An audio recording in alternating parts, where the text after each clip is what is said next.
Hello dear student, welcome है आपका हमारे यूट्यूब चैनल BKT केमिस्ट्री में। देखिए आज आपके लिए एक बड़ा इंटरेस्टिंग पॉइंट मैं लेके आया हूं। वो कोई पॉइंट नहीं है, जो बच्चे बोर्ड एग्जाम की प्रिपरेशन कर रहे हैं उनके लिए एक सबसे बड़ा ड्रॉबैक है कि उनकी ऑर्गेनिक केमिस्ट्री प्रिपेयर नहीं होती। अब मामला ये है कि अगर उनको ऑर्गेनिक केमिस्ट्री प्रिपेयर करना है तो 5 चैप्टर हैं, उनको कॉन्सेप्ट के साथ पढ़ने में टाइम भी ज़्यादा लगेगा। तो आज मैं आपके सामने एक वीडियो लेके आया हूं जिसमें वो सारे इंपॉर्टेंट क्वेश्चन हैं ऑर्गेनिक केमिस्ट्री के, जिनके आने की प्रोबेबिलिटी 90% है। ये दोनों लोग के लिए इंपॉर्टेंट है, जो बच्चे अच्छे हैं उनके लिए भी, और जिनको लगता है कि हम ऑर्गेनिक पढ़ लें तो पास हो जाएं उनके लिए भी। याद रहे, ऑर्गेनिक केमिस्ट्री बोर्ड में 33 मार्क की आएगी। इस वीडियो से गारंटी है 50% क्वेश्चन आपको हूबहू मिलेंगे, मतलब 33 नंबर में आधे क्वेश्चंस की गारंटी है। तो करना क्या है, आपको वीडियो देखना है और देखकर इसके साथ सारे टॉपिक्स की नोट्स बनाना है। थोड़ा टाइम लगेगा क्योंकि स्मार्ट बोर्ड ना होने की वजह से मुझे क्वेश्चन लिखना पड़ता है, तो आप बस ध्यान दिए रहिए। चलिए हम चैप्टर वाइज बात करता हूं मैं। हम सबसे पहले बात करते हैं चैप्टर फर्स्ट की, हैलो एल्केन और हैलो एरीन। देखिए इसमें जो सबसे टॉप प्रायोरिटी पर क्वेश्चन आता है वो आपको ऐसा इस तरीके से कोई कंपाउंड बना के देगा और आपसे कहेगा बताओ इनमें से कौन SN2 फास्टर देगा, इनमें से कौन ज्यादा अच्छा SN2 देगा, या ऑप्शन है कौन ज्यादा अच्छा SN1 देगा। याद रहे, अब बोर्ड जो पेपर बनाता है उसमें डिफिनीशन ना पूछकर कॉन्सेप्ट ज्यादा पूछता है। तो आपसे पूछेगा इनमें से कौन अच्छा SN2 देगा या SN1 देगा। तो एक ट्रिक जान लो, अगर इस तरीके का क्वेश्चन आए जिसके पीछे सारा चीज सेम हो, ध्यान सुनिए, 1 carbon 2 carbon 3 carbon 4 carbon, 1 carbon 2 carbon 3 carbon 4 carbon, मतलब पीछे वाला एरिया सेम है। आगे यहां क्लोरीन है, यहां ब्रोमीन है, तो एक चीज ध्यान लीजिए, जिसकी साइज बड़ी होगी, आप जानते हो कि क्लोरीन से बड़ी साइज किसकी है, बोलो, ब्रोमीन की, उसका बॉन्ड जल्दी ब्रेक करेगा और वो उतना ही अच्छा क्या देगा, SN2 भी देगा और SN1 भी देगा। जो दोनों में से जो भी पूछे वो आप बता सकते हैं। इधर आइए, इस एग्जांपल में क्या करना है, यहां देखिए CH3 का थ्राइज है और कार्बन पे लगा है। अगर आप थ्राइज को लिखना चाहें तो आप ऐसा लिख सकते हैं 3 बार, और यहां हो गया आप ब्रोमीन, और इसको लिखना चाहें ओपन करके तो हम लिख सकते हैं मेथाइल ब्रोमाइड। अब आपको ट्रिक दे रहा हूं, SN2 अच्छा वही देता है, SN2 अच्छा वही देता है जिसके ऊपर क्राउडिंग कम होती है। क्राउडिंग का मतलब भीड़ कम हो, और भीड़ बढ़ाता है मेथाइल ग्रुप। इनके ऊपर 1 मेथाइल है, 2 मेथाइल है, 3 मेथाइल है, इनके ऊपर कोई मेथाइल नहीं है, मतलब इनके ऊपर भीड़ बढ़ाने वाले लोग कम है। इसका मतलब ये वाला ज्यादा अच्छा क्या देगा, बोलो, SN2 देगा। तो कुछ क्वेश्चन मैं लिख रहा हूं, कुछ क्वेश्चन PYQ से आपको देखना है, लेकिन मान के चलिए टॉप प्रायोरिटी पर है कौन SN और SN2 देगा। अच्छा, सबसे तगड़ा क्वेश्चन जब पेपर में आता है तो 90% बच्चों को लगता है कि हमने ये नहीं पढ़ा। आपसे पूछेगा SN2 रिएक्शन गिव इन्वर्जन और रिटेंशन। लो भाई, पूछेगा कि SN2 रिटेंशन देता है या इन्वर्जन देता है। क्या करता है SN2, रिटेंशन करेगा कि इन्वर्जन करेगा। अब पहली बात ये जान लीजिए, रिटेंशन क्या होता है, इन्वर्जन क्या होता है, समझो। फॉर एग्जांपल, मान लो हमारे पास ऐसा कोई ग्रुप है, इस तरीके से, ठीक है, और यहां पर लगा है X, क्लियर, और मैं Y से इसको रिप्लेस करना चाहता हूं, मतलब मैं चाहता हूं कि X हटाकर इसकी जगह Y आ जाए। तो मैंने क्या किया, X को हटाया और कोशिश किया कि X की जगह क्या आ जाए, बोलो, Y, और X की जगह Y आ भी गया। अब आप बताओ, अगर मैंने ग्रुप बदला लेकिन कॉन्फ़िगरेशन वही है, अगर आप ग्रुप बदल दो और कॉन्फ़िगरेशन सेम रहे, कोई गड़बड़ आ रहा क्या हुआ है? रोक दो।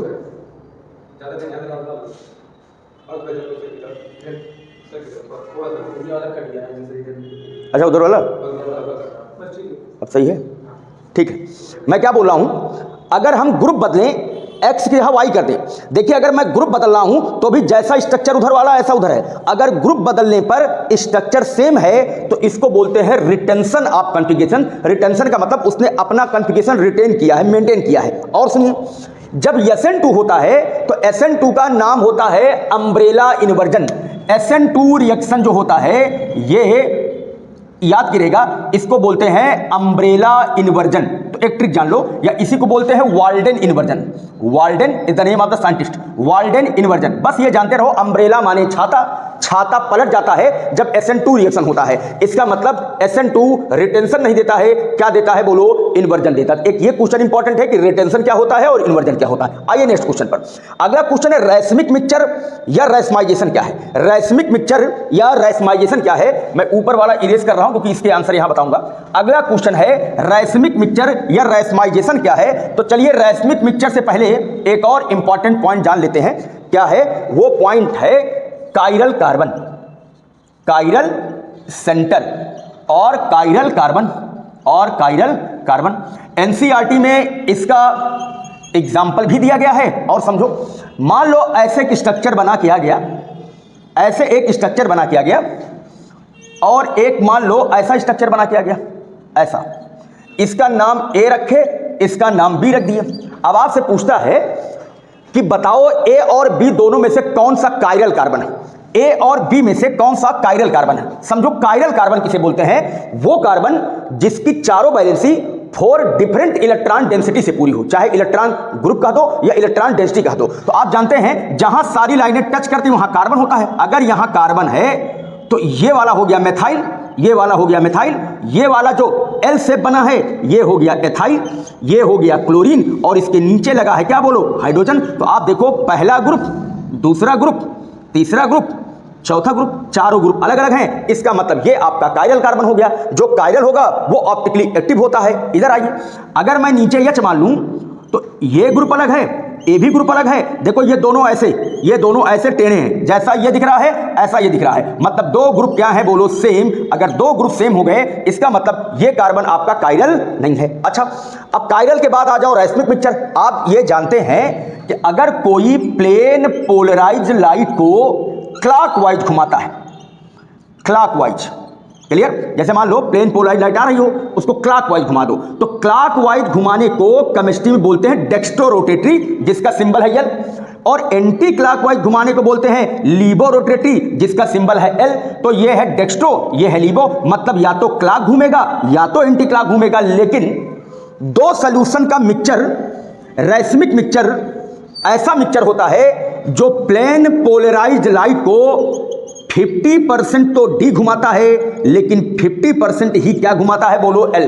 That type of mixture which rotate plane polarized light 50% dextro 50% laevo, तो उनके मिक्सचर को ही हम क्या बोलते हैं, रैस्मिक मिक्सचर बोलते हैं। और ऐसे प्रोसेस का नाम क्या होता है बोलो, रैस्माइजेशन। ये भी एक इंपॉर्टेंट क्वेश्चन था। क्वेश्चन को देखते रहिए और क्वेश्चन को नोट करते रहिए। चलिए एक अगला क्वेश्चन है जो अक्सर चैप्टर फर्स्ट में पूछा जाता है और उस क्वेश्चन का नाम है, आपसे कहेगा presence of NO2 group on ortho para position increase nucleophilic substitution reaction. जब ऐसा क्वेश्चन आता है, जिन बच्चों ने ऑर्गेनिक अच्छे से पढ़ रखी है वो तो समझ जाते हैं, जो लोग ऑर्गेनिक हल्के में लेकर काम करते हैं वो इस तरीके के क्वेश्चन समझ नहीं पाते क्वेश्चन में क्या दिया है। चलिए समझाता हूं। देखिए अगर मैं बेंजीन रिंग बना दूं ऐसा और यहां पर NO2 लगा दें, ये हो गया पैरा पोजीशन, ये हो गया पैरा, क्लियर, ये हो गया पैरा पोजीशन। मान लो हमारे पास क्लोरोबेंजीन है, क्लोरोबेंजीन है, आपने यहां NO2 लगा दिया पैरा पोजीशन पर। सुनिए, न्यूक्लियोफाइल मतलब होता है जिस पर निगेटिव चार्ज हो।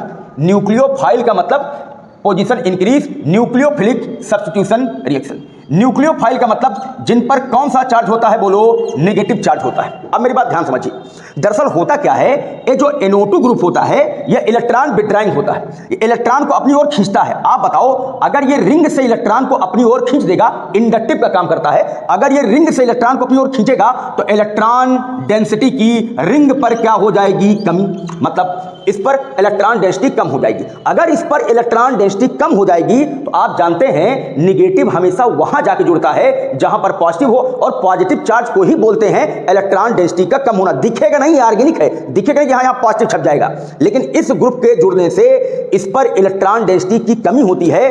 और ये नियम है कि जिसके पास इलेक्ट्रॉन कम है उनकी तरफ वो आदमी आता है जिसके पास इलेक्ट्रॉन क्या है बोलो, ज्यादा। न्यूक्लियोफिलिक सब्स्टिट्यूशन का मतलब होता है न्यूक्लियोफाइल आएगा और न्यूक्लियोफाइल क्या होगा, जाएगा। अब इसके न्यूक्लियोफिलिक सब्स्टिट्यूशन रिएक्शन का ही पार्ट है SN1 और क्या बोलो SN2, ये इनका दोनों का क्या है बोलो पार्ट है SN1 और SN2। क्लियर। अब चलिए, अब एक फेमस रिएक्शन हमारे सामने है जिसका नाम है सैंडमेयर रिएक्शन। आपको एक जबरदस्त ट्रिक बताने वाला हूं सैंडमेयर में। इसके एक तीर से कई निशाने हैं सैंडमेयर के, उसका चार्ट आप बनाओ, लगभग 4-5 रिएक्शन आराम से कवर हो जाएगा। क्लियर। पॉइंट नंबर वन, अगर हम रिएक्शंस पर डिस्कस करें तो देखिएगा हमारे पास होता है एनिलीन। अगर मैं बेंजीन पर NH2 लगा दूं तो इसको कहा जाता है एनिलीन, और अगर इसका रिएक्शन NaNO2 और HCl से कराएं, NaNO2 HCl से कराएं तो यहां पर बन जाता है डाइजोनियम साल्ट। डाइजोनियम का मतलब ये आ गया N2+ और Cl-। अब एक ट्रिक जान लो, अब इससे कई रास्ते निकालना हूं, ये ट्रिक है। अब ट्रिक क्या है सुनिए। अगर डाइजोनियम का रिएक्शन Cu2Cl2 से करा दें, अगर डाइजोनियम का रिएक्शन Cu/HBr से करा दें, अगर Ki से करा दें, अगर H+OH- से करा दें, अगर BF4 से करा दें, अगर साइनाइड से करा दें, CuCN से करा दें, सुनिए क्या करना है, यहां से यहां पहुंचना डाइजोनियम पर। अब कई रास्ते हैं, 1 रास्ता, 2 रास्ता, 3 रास्ता, 4 रास्ता, 5 रास्ता, 6 रास्ते। अब एक ट्रिक बताता हूं आपको। डाइजोनियम से जो भी भिड़ेगा, इसका काम है जो हमसे टकराएगा उसका निगेटिव पार्ट आकर मेरे ऊपर जुड़ जाएगा। मतलब जो डाइजोनियम टकराए ये वाला हिस्सा गायब कर दो। चलिए यहां ले आइए, ऊपर वाला हिस्सा गायब कर दो, ये केवल ट्रिक है। ऊपर वाला हिस्सा गायब कर दीजिए और सबका निगेटिव पार्ट जोड़ो। इसमें निगेटिव कौन है, क्लोरीन, ले भाई क्लोरोबेंजीन बन गया।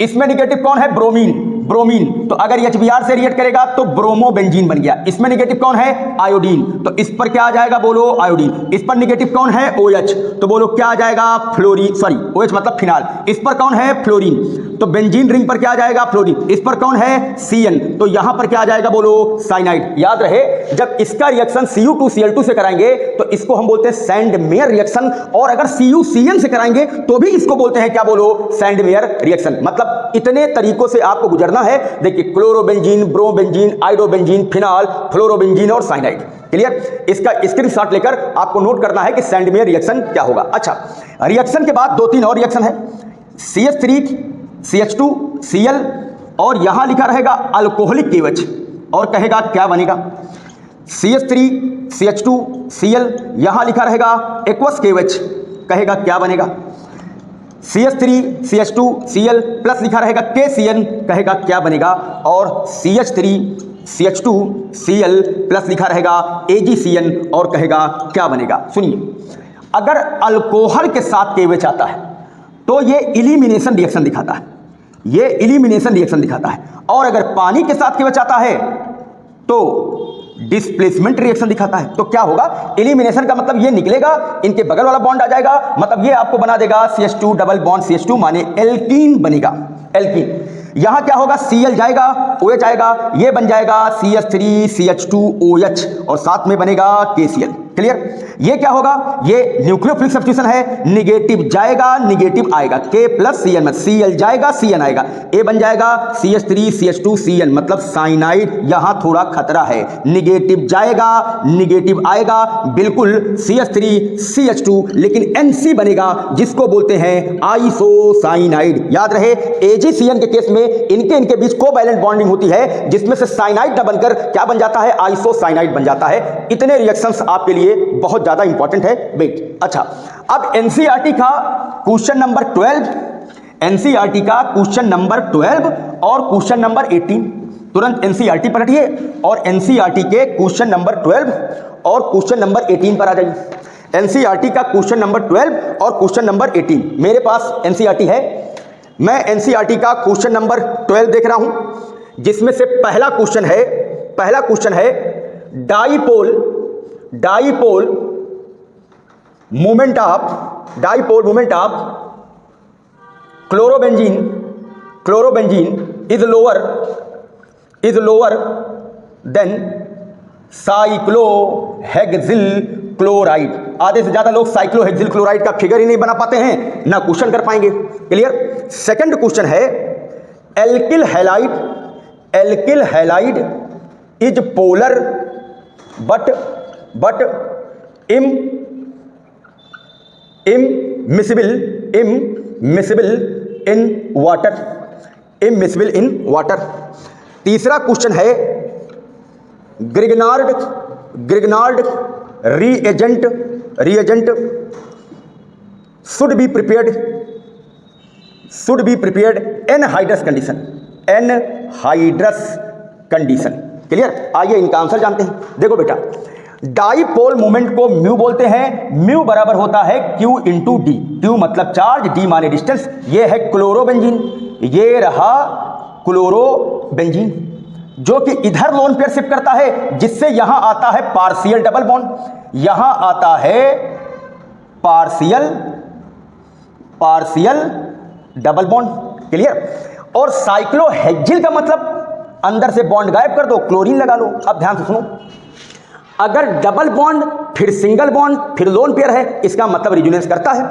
इनके पास लोन पेयर तो है, लेकिन यहां सीरीज नहीं बन रही है। Lone pair single single single, double single double, double single negative, double single lone pair, ऐसी कंडीशन मिले तो रिजोनेंस करेगा। इसका मतलब ये कोई रिजोनेंस नहीं करते। अब आप बताओ, आपने इनऑर्गेनिक केमिस्ट्री में पढ़ रखा है कि सिंगल बॉन्ड लंबा होता है, सिंगल बॉन्ड लॉन्ग है, और डबल बॉन्ड शॉर्ट होता है। तो एक सीधा सिस्टम डाल लो, जब इनकी डिस्टेंस कम हो गई तो इनका डाईपोल मोमेंट भी कम हो गया, जब इनकी डिस्टेंस ज्यादा है तो इनका डाईपोल मोमेंट भी क्या है बोलो, ज्यादा। यही बात आपसे पूछ रहा है। अगला है alkyl halide is polar but immiscible in water. कहता है वाटर भी पोलर, आपने सोल्यूशन में पढ़ रखा है। एल्किल हैलाइड भी क्या बोलो, पोलर। आप पढ़ चुके हैं पोलर पोलर में घुलता है, लेकिन यहां उल्टा है। एल्किल हैलाइड पोलर होने के बाद भी पानी में नहीं घुलता, क्योंकि पानी के साथ नहीं बनाता क्या बोलो, हाइड्रोजन बॉन्ड। एक लाइन में लिखना है, पानी के साथ हाइड्रोजन बॉन्ड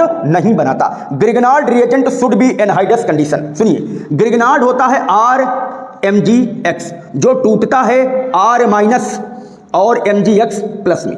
यह ग्रिग्नार्ड की ब्रेकिंग होती है।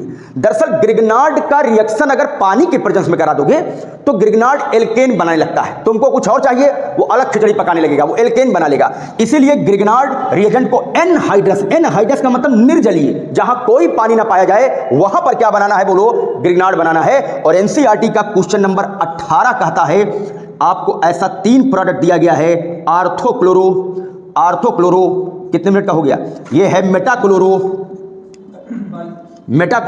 यह है पैराक्लोरो। आर्थोक्लोरो, metachloro, parachloro. अब यह है आर्थो, यह है मेटा, यह है पैरा। अब पूछेगा इनमें से किसका मेल्टिंग पॉइंट क्या है बोलो ज्यादा, तो उत्तर ही आता है कि सुनिए, एक बेंजीन दो क्लोरीन, एक बेंजीन दो क्लोरीन, एक बेंजीन दो क्लोरीन। इसका मतलब तीनों एक जैसे दिखते हैं, तो मेल्टिंग पॉइंट भी बराबर होना चाहिए, लेकिन ऐसा नहीं है। पैरा का मेल्टिंग पॉइंट मैक्सिमम होता है, और आंसर शानदार है क्योंकि इसकी पैकिंग अच्छी होती है, ड्यू टू गुड पैकिंग। जैसे किसी सामान को बहुत अच्छे से पैक कर लो तो निकालना कठिन होता है, ऐसे पैरा की पैकिंग अच्छी होती है, इसलिए पैरा का मेल्टिंग पॉइंट, बॉइलिंग पॉइंट भी क्या होता है, ज्यादा होता है। इसके अलावा 2-3 काम आपको करना है। आपको थोड़ा सा DDT के बारे में पढ़ना है, थोड़ा सा फ्रेयान के बारे में पढ़ना है, और थोड़ा सा आपको पढ़ना है why chloroform is stored in the coloured water. दरअसल एक कंपाउंड होता है क्लोरोफार्म, जिसको हम रंगीन बोतल में रखते हैं। दरअसल अगर आप इसको प्लेन बॉटल में रखोगे तो सनलाइट से रिएक्ट करके एक पॉइजनस गैस बनाता है, फास्जीन जिसका नाम होता है। इसलिए हम इसको कलर्ड बॉटल में रखते हैं ताकि पॉइजनस गैस क्रिएट न कर पाए। फ्रेयान क्या होता है, DDT क्या होता है, ये दो लाइन में आपको एनसीईआरटी से पढ़ रखना है कि फ्रेयान क्या है, DDT क्या है, कैसे काम करता है, इसको देखना है। जितने क्वेश्चंस मैंने डिस्कस किए हैं ये सारे क्वेश्चन अपने आप में बहुत ज्यादा इंपॉर्टेंट हैं। मैंने क्या बोला है कि जितना मैं ऑर्गेनिक बताऊंगा लगभग 50% पार्ट आपका मैच करेगा, मतलब आधे क्वेश्चन आने की गारंटी है। देखो बच्चों, ये 3 और क्वेश्चन हैं जिनमें से ऐसे पेपर में देकर इस तरीके से आपको पेपर में दे देगा और पूछेगा कि यहां पर कौन सा प्रोडक्ट बनेगा। तो पहले एक ट्रिक जान लो, ये ट्रिक हर जगह काम करेगी। ट्रिक क्या है सुनिए, जैसे अगर इधर OH हो, इधर कोई हैलोजन हो, ट्रिक जान लो, कहीं भी हो, अगर इधर OH हो, इधर कोई भी हैलोजन हो, तो तुम बस OH हटा दो और Cl चिपका दो। अगर Br है तो Br चिपका दो। ये तुम्हारा बन गया क्या बोलो, प्रोडक्ट। क्लियर? कोई भी हो, यहां OH हो, यहां कोई भी Cl हो, HCl हो, SOCl2 हो, कुछ भी हो, तो आप Cl चिपका दो। क्लियर? अच्छा, ये थोड़ा टेक्निकल है। Br2 के साथ अगर HNU आ गया मतलब रिएक्शन फ्री रेडिकल होगा, मतलब इधर ब्रोमीन आके जुड़ेगा। अब मुद्दा यह है कि अगर मैं इसका स्ट्रक्चर बना दूं तो हमारे पास दो रास्ते हैं, अगर मैं इसको CH2 कर दूं, यहां बॉन्ड लगा दे रहा हूं, डबल सिंगल डबल, और यहां CH3 कर दूं, अच्छा अब क्या है, हमको Br2 इस तरीके से है, अगर मैं इसको फ्री रेडिकल तोड़ दूं तो हो जाएगा Br का रेडिकल और Br का रेडिकल। अब मामला ये है कि ये वाला इस कार्बन पर जुड़ेगा तो इस कार्बन जुड़ेगा। कुछ लोग मतलब फिलहाल 90% लोग तो इसको कर ही नहीं पाते, ठीक है, उनको लगता है क्या आ गया, रॉकेट साइंस है, यहां जोड़ना है, यहां जोड़ना है। याद रहे फ्री रेडिकली हमेशा वहां जोड़ना है जो ज्यादा स्टेबल हो। अगर मैं यहां पर फ्री रेडिकल ले आऊं बेटा तो देखो रेजोनेंस कर रहा है, डबल सिंगल रेडिकल, मैं बोला double single double single radical, और अगर मैं यहां पर ले आता हूं तो डबल सिंगल सिंगल आ जा रहा, मतलब ये नहीं कर रहा है, इसका मतलब आप इस जगह पर क्या लगा दोगे, ब्रोमीन करेक्ट हो जाएगा। क्लियर, सेकंड कार्बन लगाना, यहां आइए, यहां अब यहां क्या है, निगेटिव पार्ट जुड़ना है डबल बॉन्ड पर, मतलब ये हो गया मार्कोनी काब रूल। तो मार्कोनी काब रूल कहता है कि निगेटिव पार्ट हमेशा उस कार्बन पर जुड़ता है जिस पर हाइड्रोजन का नंबर क्या हो, कम। सुनो, यहां एक हाइड्रोजन है और यहां देखो 1 2 3 4, यहां कोई हाइड्रोजन नहीं है, मतलब जब बॉन्ड टूटेगा तो आपका जो प्रोडक्ट बनेगा वो यहां पर CH3 है और यहीं पे I आ जाएगा, यहीं पर क्या आ जाएगा, I, ऐसा बनता है। कुछ लोग सोचे डबल बॉन्ड जोड़ के यहां I जोड़ दें, सुनिए मार्कोनी का रूल कहता है निगेटिव पार्ट उस डबल बॉन्ड के बगल कार्बन पर ऐड होता जहां हाइड्रोजन का नंबर लेसर है। तो यहां तो एक हाइड्रोजन है ना, यहां 0 है तो यहां लेस नंबर है, तो निगेटिव पार्ट यहां आके जुड़ जाएगी। ये 3 रिएक्शन भी बहुत ज्यादा इंपॉर्टेंट है।